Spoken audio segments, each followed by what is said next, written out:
Hello my dear students, welcome back to the class. This is Himanshi और आज हम करने वाले हैं एक्सरसाइज 2.3 स्टार्ट। सो 2.3 एक्सरसाइज के सारे questions means all the 5 questions are going to cover in this video. So stay tune with the video. Let's start. अच्छा, अब स्टार्ट करने से पहले एक टॉपिक इंट्रोड्यूस करना है आपके साथ, वो है लीनियर पैटर्न। देखो, लीनियर पॉलिनॉमियल में पढ़ लिया, ठीक है। लीनियर पॉलिनॉमियल क्या था? एक ऐसा पॉलिनॉमियल जिसकी जो डिग्री है वो 1 हो, है ना। बट लीनियर पैटर्न क्या होता है? लीनियर पैटर्न का मतलब होता है it is a sequence of number with the difference between the constituent term is constant. ठीक है, कांस्टेंट क्या? टर्म्स के बीच का जो डिफरेंस है वो कांस्टेंट है, तो वो लीनियर पैटर्न जनरेट करता है। ओके, अब लीनियर पैटर्न को हम अरिथमेटिक पैटर्न भी बोलते हैं और लीनियर सीक्वेंस भी बोलते हैं, ठीक है। अब एक चीज और, इसको nth टर्म अगर मुझे निकालना है तो उसका जनरल फॉर्मूला होगा an plus B. Now linear pattern is of 2 types. एक होता है लीनियर ग्रोथ, ओके, और एक होता है लीनियर डीके। तो कभी कभी क्वेश्चन ऐसे आएंगे जहां पे लीनियर ग्रोथ हो रही होगी, मतलब कुछ फिक्स नंबर से टर्म जो है वो इंक्रीज कर रहा होगा। फॉर एग्जाम्पल लेट्स सपोज कि कोई पॉपुलेशन इंक्रीज कर रही है कोई फिक्स नंबर ऑफ पर्सपेक्टिव से, या कोई भी वैल्यू, जैसे पहले अगर 50 है, ठीक है, फिर वो 150 हुई, फिर वो लाइक 250 हुई, तो यहाँ पे क्या हो रहा है? एक फिक्स इंक्रीज हो रहा है 100 का, है ना। तो यहाँ पे ये कहलाएगा लीनियर ग्रोथ। जहाँ पे इंक्रीज हो रही होगी, ग्राफ ऊपर को जाएगा, वो कहलाएगा लीनियर ग्रोथ। अगर वैल्यू डिक्रीज हो रही है, जैसे आपने कुछ कार परचेज करी और उसकी वैल्यू डेप्रिशिएट हो रही है, हर साल कुछ वैल्यू डेप्रिशिएट हो रही है, जो कि फिक्स नंबर ऑफ अमाउंट से डेप्रिशिएट हो रही है, तो वो हमारा कहलाएगा लीनियर डीके, जहाँ पे ग्राफ नीचे जा रहा है, ठीक है। तो ये 2 वर्ड हमें यूज करने होते हैं। लीनियर ग्रोथ का मतलब कुछ इंक्रीज हो रहा है, वैल्यू इंक्रीज कर रही है डेटा के साथ, और डीके का मतलब जब वैल्यू डिक्रीज कर रही है। ओके, सिंपल है। स्टार्ट करते हैं एक्सरसाइज 2.3 का first question. A student has 500 rupees in her saving account. She get rupees 150 every month as a pocket money. ठीक है, एक स्टूडेंट है जिसके सेविंग अकाउंट में पहले से कितने रुपीज है? 500 रुपीज पहले से है, और हर महीने उसे 150 rupees as a pocket money allot हो रहा है। How much money will she have at the end of every month from the second month onwards? मतलब सेकेंड मंथ ऑनवर्ड्स आप उसको एक डेटा जनरेट करो और देखो कि उसके पास कितने रुपए हो रहे हैं। Find a linear expressions to represent the amount she will have in the nth month. तो अगर मैं बताऊं सेकेंड मंथ में उसके पास कितना अमाउंट होगा भाई? देखो, 500 उसके पास पहले से था, फिर पहले महीने उसे 150 मिला होगा और सेकेंड मंथ में 150 मिला होगा। तो अगर मैं इसको ऐड करूं 300 और 500 कितना हो जाएगा? 800 rupees, correct. Okay, third month में क्या हुआ होगा? थर्ड मंथ में 500 तो पहले से था, पहले महीने का 150, दूसरे महीने का 150, तीसरे महीने का 150, ऐड करूँगी तो कितना हो जाएगा? 950। फोर्थ मंथ का देख लेते हैं। फोर्थ मंथ में क्या हुआ होगा? फर्स्ट 500 तो फिक्स है ना, जो कि था। अब 150 फर्स्ट मंथ मिला, 150 सेकेंड मंथ, फिर थर्ड मंथ में और फोर्थ मंथ में, तो ये हो जाएगा 1100, है ना, करेक्ट। 50 हो जाएगा 1100। अब एक बात बताओ, अगर ऐसे ही करते करते मुझे nth मंथ का निकालना हो, nth मंथ का निकालना, तो कैसे निकालेंगे? एक देखो पैटर्न बन रहा है। क्या पैटर्न बन रहा है? चेक करते हैं। यहाँ पे मैं लिख सकती हूँ 500 प्लस 2 मल्टीप्लाई 150 लिख सकते हैं। सिमिलरली यहाँ लिख सकते हैं 500 प्लस 3 मल्टीप्लाई 150। ओके, यहाँ हो जाएगा 500 प्लस में 4 मल्टीप्लाई 150, करेक्ट। जो ये 4 150 है उसको 4 इंटू 150 लिख सकते हैं, 3 150 को 3 इंटू 150 लिख सकते हैं, और इस तरीके से 2 150 को 2 इंटू 150 लिख सकते हैं। मतलब 2 मंथ की बात हो रही थी 2 से मल्टीप्लाई, 3 की बात हो रही थी 3 से मल्टीप्लाई, 4 की बात हो रही थी 4 से मल्टीप्लाई। अब nth मंथ में भाई किससे मल्टीप्लाई करोगे? सिंपली क्या लिखोगे? 500 प्लस n मल्टीप्लाई 150, है ना। तो जनरल एक्सप्रेशन क्या निकल कर आई? जनरल एक्सप्रेशन निकल कर आई 150n प्लस 500। ओके, सो हम लिखेंगे आफ्टर nth month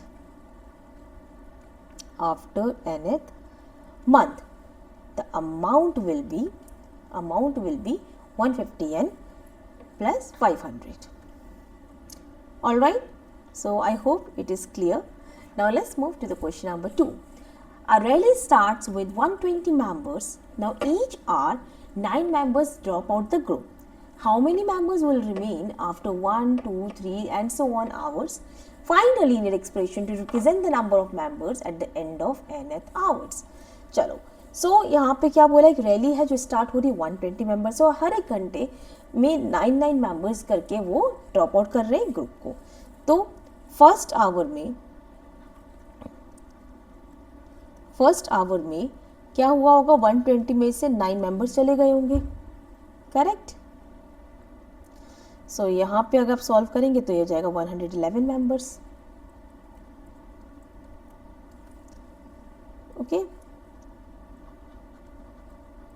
आफ्टर इसको आफ्टर 1 आवर लिख लो ऐसे, आफ्टर 1 आवर, ठीक है. सिमिलरली आफ्टर 2 आवर्स, उसके बाद 120 माइनस 2 मल्टीप्लाई 9 है ना, तो 120 माइनस 18 तो कितना हो जाएगा 102 मेंबर्स. 3 आवर्स के बाद क्या हो जाएगा 120 माइनस 3 मल्टीप्लाई 9. ओके, सो यहाँ से भी अगर आप 9 को सब्ट्रैक्ट करते हैं तो 100 माइनस 7 यानी 93 मेंबर्स, यही तो होगा. एंड सो ऑन करते करते अगर मैं बोलूँ number of members at the end of nth hour कितना हो जाएगा 120 माइनस n मल्टीप्लाई 9. अगर आप सॉल्व करेंगे तो हो जाएगा 120 माइनस 9n. ओके, सो यहाँ पे पैटर्न क्या बन रहा है, 1 आवर में 1 से मल्टीप्लाई, 2 में 2 से मल्टीप्लाई, 3 में 3 से, सो nth आवर्स में n से मल्टीप्लाई कर देंगे, ये हमारा जनरल एक्सप्रेशन निकल के आ जाएगा. Let's see question number 3. Suppose the length of rectangle is 13 centimeter. So find the area if the breadth is 12, 10 and 8. Okay, and find the linear pattern representing the area of rectangle. So area of rectangle, अगर कोई rectangle है तो उसका area क्या होता है, L into B होता है. लेंथ हमारी 30 सेंटीमीटर फिक्स है, जो B की वैल्यू है वो चेंज हो रही है हर एक पार्ट के साथ. तो यहाँ पे हम लिखेंगे given length is 13 centimeter and area is equal to L into B. तो फर्स्ट पार्ट अगर मैं सॉल्व करूँ, फर्स्ट पार्ट में B की वैल्यू कितनी है 12 सेंटीमीटर, तो एरिया कितना हो जाएगा, एरिया हो जाएगा L यानी 13 मल्टीप्लाई बाय 12. ओके, 12 3 जा 36, 12 1 जा 12 1 3 15, 156 सेंटीमीटर स्क्वायर. ये हमारा हो गया फर्स्ट पार्ट. ओके, सिमिलरली अगर हम सेकेंड पार्ट सॉल्व करते हैं, सेकेंड पार्ट में B की वैल्यू है 10 सेंटीमीटर, तो यहाँ से एरिया कितना हो जाएगा 13 multiply 10 which will be 130 centimetre square. Okay, now solving the third part. जो थर्ड पार्ट है उसमें B की वैल्यू है 8 centimetre, so area will be 13 multiply by 8. Okay, so 104 centimetre square. Okay everyone, so ये हमारे तीनों पार्ट सॉल्व हो गए. अब इन्होंने बोला है find the linear pattern representing the area of rectangle. तो यहाँ पे हम लिख सकते हैं with fix length 13 centimetre the area will be 13 multiply B which will B 13B centimetre square. ये हमारा जो बनेगा वो जनरल एक्सप्रेशन बन जाएगा एरिया का, क्योंकि यहाँ पे क्या देखो लेंथ तो चेंज ही नहीं हो रही है, तो लेंथ 13 फिक्स है. हर जगह हम क्या करें 13 into 12, 13 into 10, 13 into 8, इस तरीके से किसी भी ब्रेथ के लिए अगर ये कंडीशन है तो हम डायरेक्टली B की वैल्यू यहाँ पे पुट कर सकते हैं to get the area of rectangle. Let's move to the question number 4. Suppose the length of rectangular box is 7 cm and the breadth is 11 cm. Find the volume if the height is 5 cm, 9 cm and 13 cm. So हमारे पास एक rectangular box है. Okay, rectangular box को बच्चों क्या बोलते हैं, cuboid बोलते हैं 3 डायमेंशन में. ठीक है, तो इस तरीके से रेक्टेंगुलर बॉक्स है हमारे पास। अब यहाँ पे 3 डायमेंशंस होती है, लेंथ ब्रेथ तो होता ही है, संग में एक हाइट भी होती है। तो ये हमारे पास L हो गया, ये B हो गया और ये H हो गया। ठीक है, उनकी उन्होंने हाइट दे रखी है, हाइट डिफरेंट वेरी कर रही है। Find the linear pattern representing the volume of rectangular box. तो पहले मैं आपको बता दूं formula, volume of rectangular box, जो वॉल्यूम होगा रेक्टेंगुलर बॉक्स का वो क्या होगा, L multiply B multiply H। Okay, here L is 7 centimetre and B की वैल्यू है 11 सेंटीमीटर। ओके, अब हम करते हैं फर्स्ट पार्ट सॉल्व। तो फर्स्ट पार्ट में बोला हुआ है व्हेन H इज 5 सेंटीमीटर। अगर हाइट 5 सेंटीमीटर है तो वॉल्यूम क्या हो जाएगा। तो देखो, अगर हाइट 5 सेंटीमीटर तो वॉल्यूम क्या होता है, वॉल्यूम होता है L multiply B multiply H। तो L है 7 मल्टीप्लाई 11 मल्टीप्लाई 5, 7 5 ज़ा 35 मल्टीप्लाई 11। सॉल्व कर लो, 583 सेंटीमीटर क्यूब। याद रहे सेंटीमीटर क्यूब रहेगा इसका यूनिट, ठीक है, because centimetre multiply centimetre multiply centimetre, तब 3 बार मल्टीप्लाई करेंगे तो वो क्यूब हो जाएगा। सेकेंड पार्ट में बोला गया है H की वैल्यू कितनी दे रखी है, 9 सेंटीमीटर। तो यहाँ पे वॉल्यूम कितनी हो जाएगी, अगेन फॉर्मूला तो वही रहेगा, तो हो जाएगा 7 मल्टीप्लाई 11 मल्टीप्लाई 9। ठीक है, तो यहाँ पे अगर मैं सॉल्व करूँ 9 7 होता है 63 मल्टीप्लाई 11। 11 से मल्टीप्लाई करना बहुत सिंपल है, लास्ट डिजिट को ऐसे लिखो, दोनों डिजिट को ऐड कर दो और फिर से ये डिजिट को मैं ऐसे कॉपी कर लिया, centimetre cube is the answer. Now third part में क्या है, H की वैल्यू, थर्ड पार्ट में H है हमारा 13 सेंटीमीटर। तो यहाँ पे वॉल्यूम क्या हो जाएगा, 7 मल्टीप्लाई 11 मल्टीप्लाई 13। सो सॉल्व कर लो, 7 3 ज़ा 21 कैरी 2, 7 7 एंड 2 9, 91 मल्टीप्लाई 11। सॉल्व करोगे 1 9 प्लस 1 10 कैरी 9 9 प्लस 1 10, सो 1001 सेंटीमीटर क्यूब। सो ये हमारे तीनों पार्ट सॉल्व हो गए। अब उन्होंने बोला है also represent the volume as an linear pattern. So we can write your length is 7 centimeter, B is 11 centimeter and H vary. So therefore volume will be 7 multiply 11 multiply H, that will be 77 H. Okay, ये हमारा linear pattern हो गया। ठीक है, so now let's move to the question number 5th, which is the last question of exercise 2.3. Sarita is reading a book of 500 pages. She reads 20 pages every day. How many pages will be left after 15 days? Express this as a linear pattern. So Sarita क्या कर रही है? We can write total number of books, total number of pages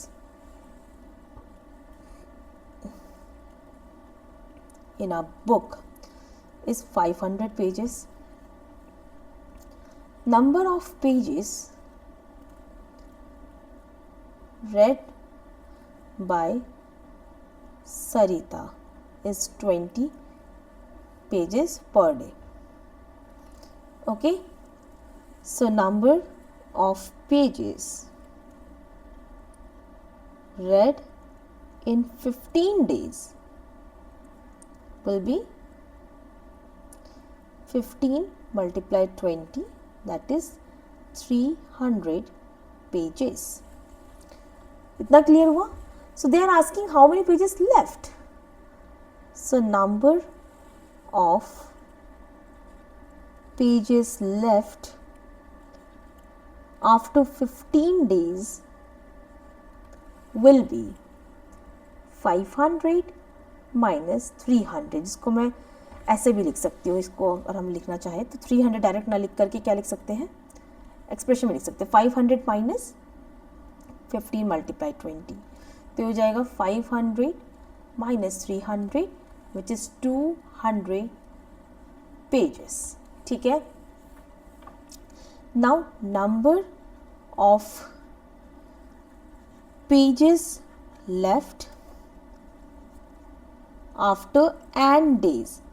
ठीक है, 15 days के लिए हमने क्या करा, 15 से मल्टीप्लाई करी, तो n डेज के लिए हम क्या करेंगे, n से मल्टीप्लाई करेंगे, तो क्या हो जाएगा 500 माइनस n मल्टीप्लाई 20, ठीक है। सॉल्व करोगे क्या हो जाएगा 500 माइनस 20 n, तो ये हमारी हो गई अलजेब्रिक एक्सप्रेशन या फिर linear pattern of this question. Okay, so इसी के साथ हम एंड करते हैं अपनी एक्सरसाइज 2.3। मिलते हैं आपसे अनदर वीडियो में with exercise 2.4। Till then like, share and subscribe to the channel. So bye bye everyone.